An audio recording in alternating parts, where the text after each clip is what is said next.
বিসমিল্লাহির রহমানির রহিম। সম্মানিত ভিউয়ার্স, আসসালামু আলাইকুম। ইনশাআল্লাহ আজ আমি আলোচনা করব পরকীয়া ও ব্যভিচার কি, পরকীয়ার মূল কারণগুলো কি কি, গণপ্রজাতন্ত্রী বাংলাদেশের সংবিধান, ইসলামী বিধান ও প্রচলিত আইনে পরকীয়া এবং ব্যভিচারের শাস্তির বিধান কি সাংঘর্ষিক, এবং সবশেষে আলোচনা করব পরকীয়া থেকে বেরিয়ে আসার উপায় কি। প্রথমে আলোচনা করব পরকীয়া ও ব্যভিচার কি। পরকীয়া আর ব্যভিচার দুটি এক বিষয় নয়, বরং ভিন্ন বিষয়। পরকীয়া ও ব্যভিচারের মধ্যে পার্থক্য ব্যাপক। প্রথমটি দ্বারা দ্বিতীয়টি ঘটার সম্ভাবনা প্রবল। পরকীয়া ব্যভিচারের প্রথম ধাপ। একজন বিবাহিত ব্যক্তির সাথে অন্য কোনো তৃতীয় ব্যক্তির প্রণয়ের সম্পর্ক গড়ে উঠলেই তা ব্যভিচার বলা যায় না, বরং সেটি পরকীয়া। পরকীয়া যখন যৌন মিলনে গড়ায় তখন তা ব্যভিচারে পরিণত হয়। আইনের দৃষ্টিতে কোনো পরকীয়াই অবৈধ নয় যতক্ষণ না পর্যন্ত সেটি ব্যভিচার পর্যন্ত গড়ায়। পরকীয়া যখন ব্যভিচারে পরিণত হয়, অর্থাৎ সেক্সুয়াল ইন্টারকোর্স পর্যন্ত যায়, তখনই সেটি প্রচলিত আইনে অপরাধ হিসাবে গণ্য হয়, অন্যথায় নয়। পরকীয়া হলো বিবাহের পর স্ত্রী ব্যতীত অন্য কোনো রমণীর সাথে যৌনাচার, আর ব্যভিচার হলো বিবাহের পূর্বে যৌনাচার। তাই পরকীয়া ও ব্যভিচার দুটোই অবৈধ যৌনাচার। ব্যভিচার বিবাহ বহির্ভূত যৌনাচার বিধায় সামাজিক, ধর্মীয়, নৈতিক বা আইনগত ভিত্তিতে আপত্তিকর বলে বিবেচিত হয়, এবং ব্যভিচার অপরাধ হলেও সেটি আদালতের অনুমতি ব্যতীত পুলিশ কর্তৃক আটকযোগ্য নয়। এখন আলোচনা করব পরকীয়ার মূল কারণগুলো কি কি। পরকীয়ার মূল বা প্রধান কারণগুলো হলো নৈতিক শিক্ষার অভাব, পরস্পরের ভালোবাসার অভাব, অবাধে মেলামেশা করা, অবৈধ যৌনাচারে লিপ্ত হওয়া। এছাড়া পরকীয়ার অন্যান্য কারণগুলো হলো অতিরিক্ত যৌন চাহিদা, পারিবারিক কলহ, একঘেয়ে সম্পর্ক, অপূর্ণ প্রত্যাশা, অসুস্থতার কারণে স্বামী বা স্ত্রীর একজনের সেক্স না থাকা, আকর্ষণ হারিয়ে ফেলা, পুরানো অভ্যাস, মনোদৈহিক ও সামাজিক কারণ, DRD4 জিন, সঙ্গীয় উদাসীনতা, পশ্চিমা সংস্কৃতি, শখ থেকে পরকীয়া, দূরত্ব ও শূন্যতা, স্ত্রী দূরে থাকা, সন্তান হওয়ার পর স্বামী বা স্ত্রী একে অপরকে এড়িয়ে চলা ইত্যাদি। বিশেষজ্ঞদের মতে পরকীয়া আদতে আসক্তি ছাড়া আর কিছু নয়। তাদের মতে চলমান কোনো সম্পর্কে টানাপোড়েন চললে মানুষ মুক্তির জন্য আবেগতাড়িত হয়ে অন্য কোনো সম্পর্কে জড়াতে চায়। এখন আলোচনা করব গণপ্রজাতন্ত্রী বাংলাদেশের সংবিধান, ইসলামী বিধান ও দেশের প্রচলিত আইনে পরকীয়া ও ব্যভিচারের শাস্তির বিধান সাংঘর্ষিক কিনা সে সম্পর্কে। বর্তমান প্রেক্ষাপটে গণপ্রজাতন্ত্রী বাংলাদেশের সংবিধান,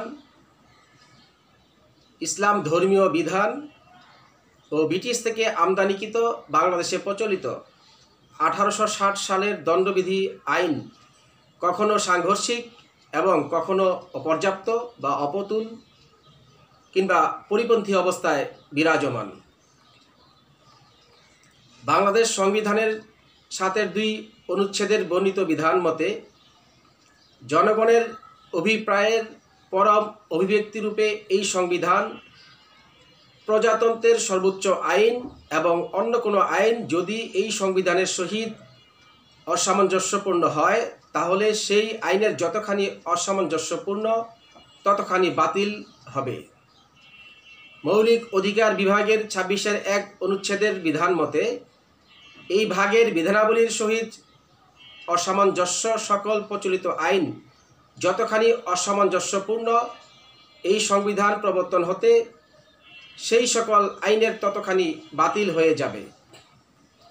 27 অনুচ্ছেদে বলা হয়েছে সকল নাগরিক আইনের দৃষ্টিতে সমান এবং আইনের সমান আশ্রয় লাভের অধিকারী। 28-2 অনুচ্ছেদে বলা হয়েছে রাষ্ট্র ও জনজীবনের সর্বস্তরে নারী পুরুষ সমান অধিকার লাভ করবে। এবং 32 অনুচ্ছেদে বলা হয়েছে আইন অনুযায়ী ব্যতীত জীবন ও ব্যক্তির স্বাধীনতা হতে কোনো ব্যক্তিকে বঞ্চিত করা যাবে না। অথচ বাংলাদেশে প্রচলিত 1860 সালের দণ্ডবিধি আইনের 497 ধারায় বলা হয়েছে যদি কোনো ব্যক্তি অন্য কোনো ব্যক্তির স্ত্রী অথবা যাকে সে অপর কোনো লোকের স্ত্রী বলে জানে বা তার অনুরূপ বিশ্বাস করার কারণ রয়েছে এমন কোনো ব্যক্তির সাথে উক্ত অপর লোকের সম্মতি বা সমর্থন ব্যতিরেকে এমন কোনো যৌনসঙ্গম করে যা নারী ধর্ষণের শামিল নয়, সে ব্যক্তি ব্যভিচারের অপরাধে দোষী এবং এজন্য সে যে কোনো বর্ণনার অর্থাৎ সশ্রম বা বিনাশ্রম কারাদণ্ডে যার মেয়াদ 5 বছর হতে পারে বা অর্থদণ্ডে বা উভয় দণ্ডে দণ্ডিত হবে। অনুরূপ ক্ষেত্রে স্ত্রী লোকটি দুষ্কর্মের সহায়তাকারী হিসেবে দণ্ডনীয় হবে না। আমি আবার বলছি, অনুরূপ ক্ষেত্রে স্ত্রী লোকটি দুষ্কর্মের সহায়তাকারী হিসেবে দণ্ডনীয় হবে না। অর্থাৎ এক্ষেত্রে শুধুমাত্র ব্যভিচারী পুরুষ লোকটির 5 বছর কারাদণ্ড বা অর্থদণ্ড বা উভয় দণ্ডের বিধান রাখা হয়েছে, কিন্তু যে নারীর সহিত ব্যভিচারে লিপ্ত হয়েছে ওই ব্যভিচারিণী নারীর কোনো শাস্তির বিধান অত্র আইনে রাখা হয়নি বা ব্যভিচারী নারী ও পুরুষ উভয়ের শাস্তির কথা অত্র আইনে বলা নেই। তাছাড়া দণ্ডবিধির 497 ধারার বিধান মতে স্ত্রীর পরকীয়তায় জড়িয়ে পড়ার ক্ষেত্রে আইনি প্রতিকার রয়েছে, কিন্তু একইভাবে স্বামী যদি পরকীয়ায় জড়িয়ে পড়েন তখন তার বিরুদ্ধে আইনগত কোনো প্রতিকার নেওয়ার সুযোগ নেই। কাজেই দণ্ডবিধির 497 ধারার বর্ণিত বিধানটি গণপ্রজাতন্ত্রী বাংলাদেশের সংবিধানের 7-2, 26-1, 27, 28-2 ও 32 অনুচ্ছেদের সহিত সাংঘর্ষিক বটে। সংবিধানে নারী পুরুষের অধিকারের সমতা ও বৈষম্যহীনতার স্পষ্ট নির্দেশনা থাকলেও দণ্ডবিধির 497 ধারার বিধান তার উল্টো, তাই এটি অসাংবিধানিক ও বাতিলযোগ্য বটে। এছাড়া পবিত্র কোরআনে তদ্রূপ ব্যভিচারের জন্য নারী ও পুরুষ উভয়কে দোষারোপ করা হয়েছে। সূরা নূর এর 2 নং আয়াতে এর শাস্তির বিধানও বর্ণিত হয়েছে। এই আয়াতে অবিবাহিত নারী পুরুষের ব্যভিচারের শাস্তির বর্ণনা দিয়ে আল্লাহ তাআলা বলেন, ব্যভিচারী ও ব্যভিচারিণী উভয়কে 100 ঘা করে বেত্রাঘাত করো। আর ইসলামী শরীয়ত পরক্রিয়া তথা বিবাহিত নারী পুরুষের অশ্লীল কাজের শাস্তি হিসেবে পাথর মেরে হত্যার নির্দেশ দিয়েছে। দণ্ডবিধির 53 ধারায় বর্ণিত শাস্তির উন্নত, নমনীয় ও পরিশোধনমূলক ধরন ব্যভিচারের ক্ষেত্রে ব্যবহার হলেও একতরফাভাবে শুধুমাত্র পুরুষকে দোষারোপ করা এবং নারীটিকে পুরুষের শিকার দেখিয়ে অব্যাহতি দেওয়া সূরা নূর এর 2 নং আয়াতের পরিপন্থী বটে।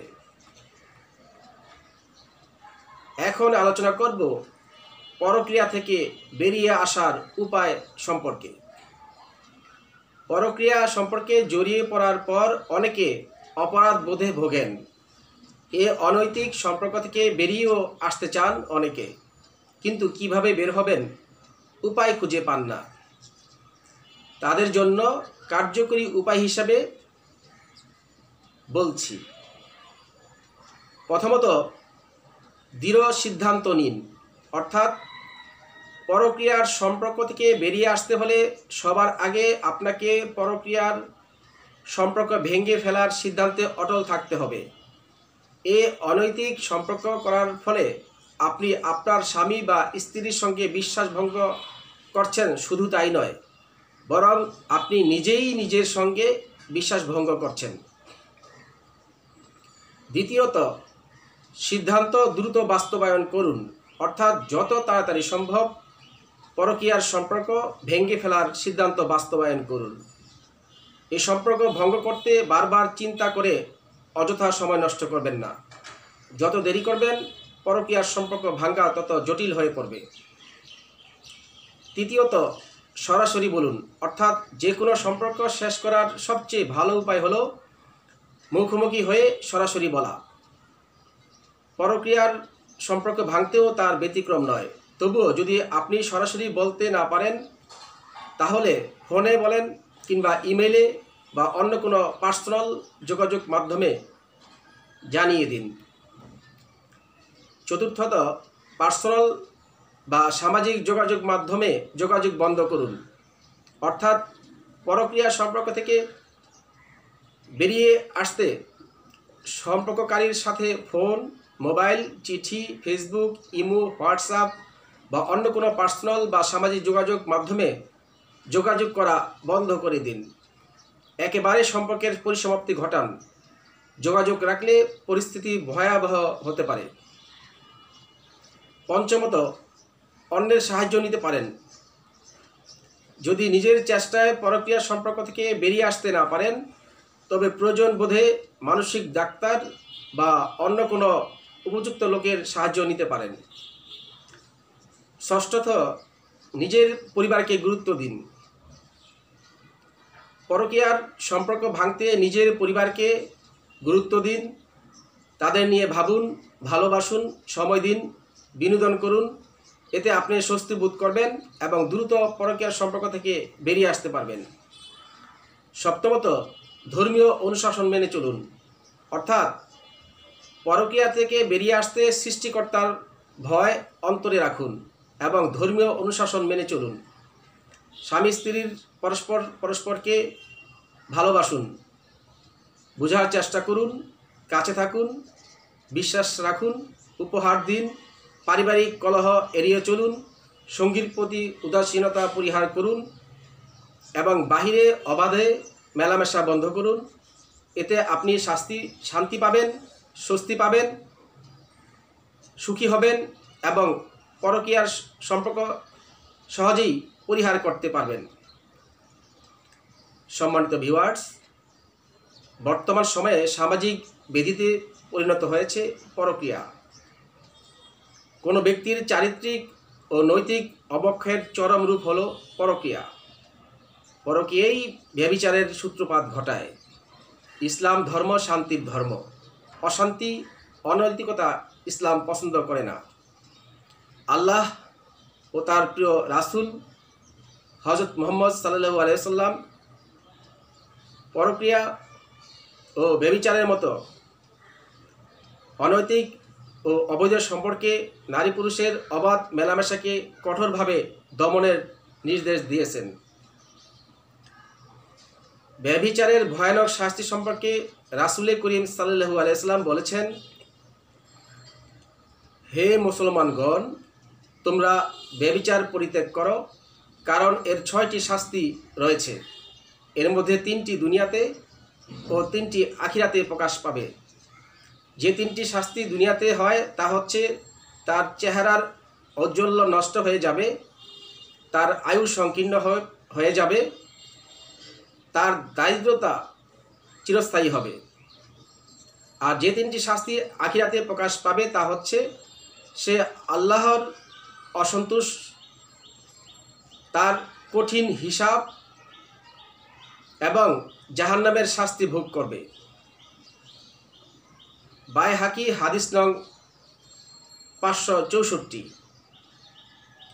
এছাড়া অন্য একটি হাদিসে রাসূল সাল্লাল্লাহু আলাইহি ওয়াসাল্লাম বলেন, কোনো মানুষ যখন ব্যভিচারে লিপ্ত হয় তখন তার ভেতর থেকে ঈমান বেরিয়ে যায় এবং এটি মাথার উপর মেঘখণ্ডের মতো ভাসতে থাকে। এরপর সে যখন তওবা করে তখন ঈমান আবার তার কাছে ফিরে আসে। আবু দাউদ হাদিস নং 4690।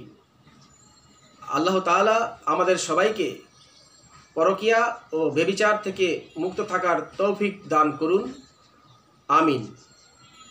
আজ আলোচনা এখানে শেষ করছি। আপনারা সবাই ভালো থাকুন, সুস্থ থাকুন, নিরাপদে থাকুন, সমাজ ও রাষ্ট্রে শান্তি শৃঙ্খলা বজায় রাখুন। আল্লাহ হাফেজ।